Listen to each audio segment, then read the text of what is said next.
Selamat beraktivitas. Saat ini saya Muhammad Surmukti dari Fakultas Teknik Elektro Universitas Singapura Karawang akan memenuhi tugas mata kuliah Pendidikan Pancasila, yaitu mewawancarai seseorang tentang Pancasila, bagaimana cara mengaktualisasikan nilai-nilai Pancasila di kehidupan bermasyarakat ini. Saksikan videonya. Terima kasih.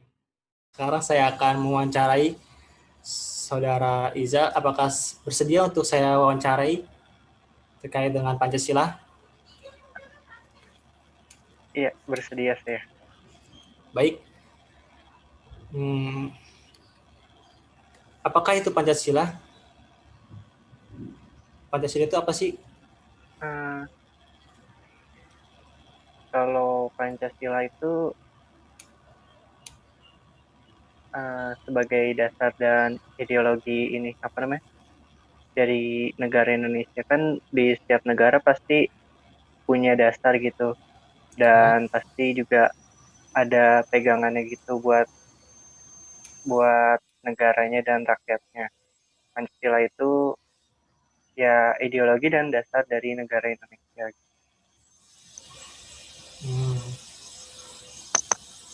Mengapa Pancasila itu harus ada ya di negara Indonesia ini? Mengapa? Dan juga mengapa harus Pancasila sebagai dasar ideologi negara Indonesia? Oke. Kalau ditanya mengapa, ya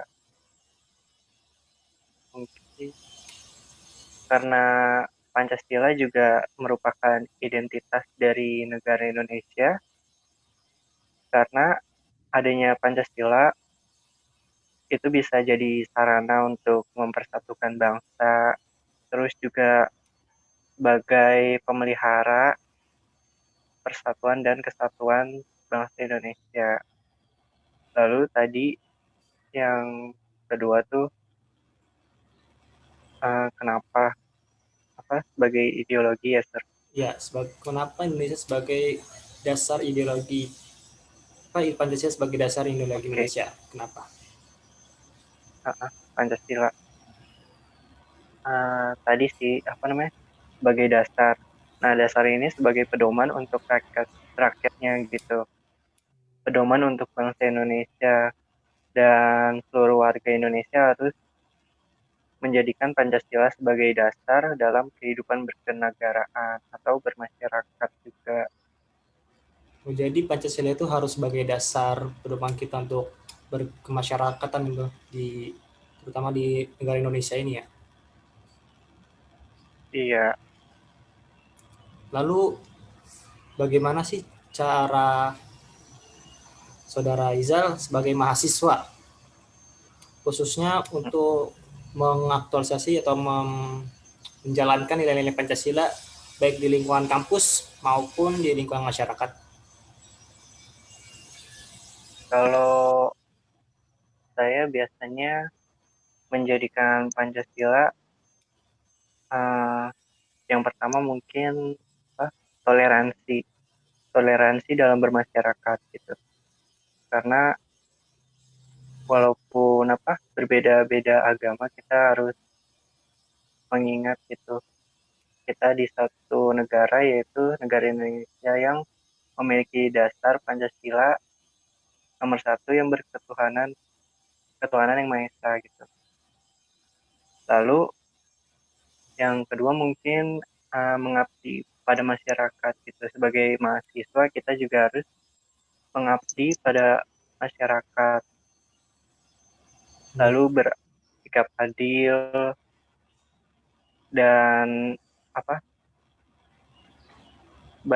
tidak melanggar peraturan, lalu memiliki jiwa demokrasi dan menerapkan sila keempat dalam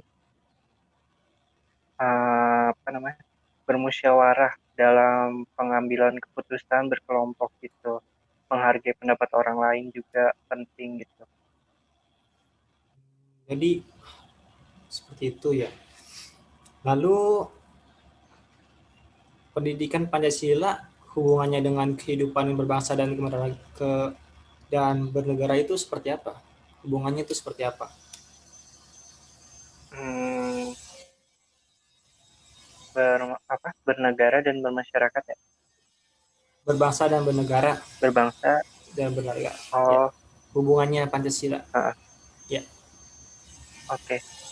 Ya, agar kita mampu gitu, hidup dalam bermasyarakat dan bernegara dengan baik juga gitu. Dan yang pasti dengan Pancasila kita diajarin untuk memiliki jiwa demokrasi gitu.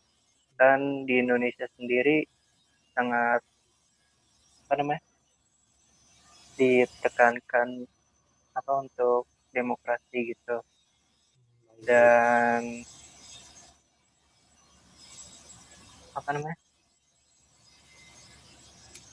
kayaknya cukup Cukup. Oh, buat gitu. baik-baik. Dan nih, ap, Saudara Iza pasti tahu kan Pancasila sila keempat itu. Nah, bagaimana Tahu. sih cara kita mengaktualisasikan sila keempat itu, dan apakah sila keempat itu sudah terwujud atau belum di negara, sudah terjalan dengan baik atau belum di negara kita ini? Hmm, kalau menurut saya dan gimana saya mengaktualisasinya, kan saya ikut ikut organisasi di universitas gitu, di fakultas. Nah, nama namanya itu Pena Bangsa. Nah, di setiap program kerja gitu yang dijalani selalu mengutamakan musyawarah dalam mengambil keputusan gitu.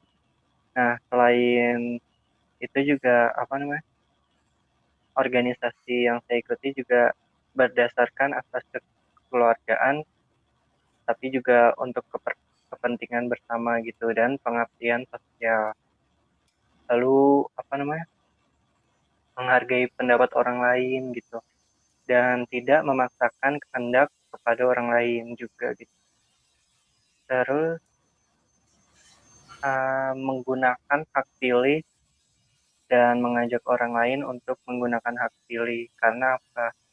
Karena demi kepentingan rakyat Indonesia. Ya, kan Indonesia itu negara demokrasi ya. Ya. Dan semua semua ini untuk rakyat gitu. Kalau kita nggak menggunakan hak pilih dengan baik, ya seperti yang udah kita lihat gitu di masa pandemi seperti sekarang aja masih banyak gitu pejabat-pejabat yang udah kita percayain untuk apa namanya untuk rakyat, dari rakyat gitu, tapi ternyata malah membuat kita semua kecewa gitu dengan hal-hal yang mereka lakukan gitu, bukan untuk kepentingan rakyat tapi malah untuk diri sendiri gitu. Makanya hak pilih itu penting. Lalu apa namanya hmm, yang tadi karena hikmah kebijaksanaan juga saya mengutamakan di organisasi gitu untuk sifat kekeluargaan juga gitu. Makanya dalam dalam saya berorganisasi saya belajar banget gitu untuk hal itu. Baik, baik. Terus untuk yang kedua, yang apakah sudah diterapkan gitu dengan baik Ya, di Indonesia? di negara kita Indonesia. Apakah sudah? Menurut saya, menurut saya sudah sih. Tapi uh, dalam proses yang dijalaninya masih banyak orang-orang yang tidak apa namanya, tidak bisa meng, tidak bisa apa namanya, melakukan atau mengaktualisasi sila keempat dengan benar dan baik itu. Itu Menurut saya apa contohnya itu seperti apa ya contohnya? Contohnya seperti apa perbuatan yang istilahnya melanggar sila keempat itu? Contohnya. ya apa namanya, ya itu yang tadi apa namanya, Hmm. Kayak golput itu termasuk bukan? mementingkan diri sendiri gitu. Kalau golput itu GoFood, termasuk. oh GoFood, iya itu GoFood termasuk gitu. Hmm. Ya walaupun apa namanya, masih banyak yang tidak, tapi sebagian apa namanya, masih banyak yang tidak melakukan sila keempat dengan baik, tapi menurut saya sila keempat sudah ditetapkan dengan apa namanya, benar gitu. Tapi masih banyak orang-orang yang uh, tidak mengerti gitu sila keempat ini, kayak tadi Baik, golput, terus juga mementingkan diri sendiri. baik. Berarti Kan mementingkan diri sendiri itu harusnya yang mementingkan diri sendiri itu berarti apa, berhubungan, yang mementingkan diri sendiri berarti berhubungan dengan sila kelima ya, keadilan sosial bagi seluruh rakyat sila Indonesia. ke Kelima. Dia uh, ini dalam apa namanya, dalam keadilan. bermusyawarah gitu. Hmm.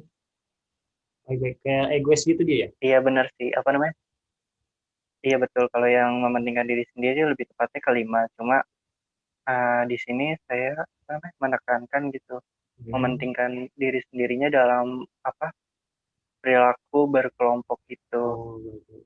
Kayak harusnya kan bisa diselesaikan dalam bermusyawarah gitu untuk rakyat gitu, tapi Baik. masih banyak gitu orang-orang dan ya apa namanya, pejabat-pejabat yang malah mementingkan diri sendiri. Nah, lalu nih yang terakhir nih, harapannya untuk ke depan untuk sila keempat itu seperti apa ya?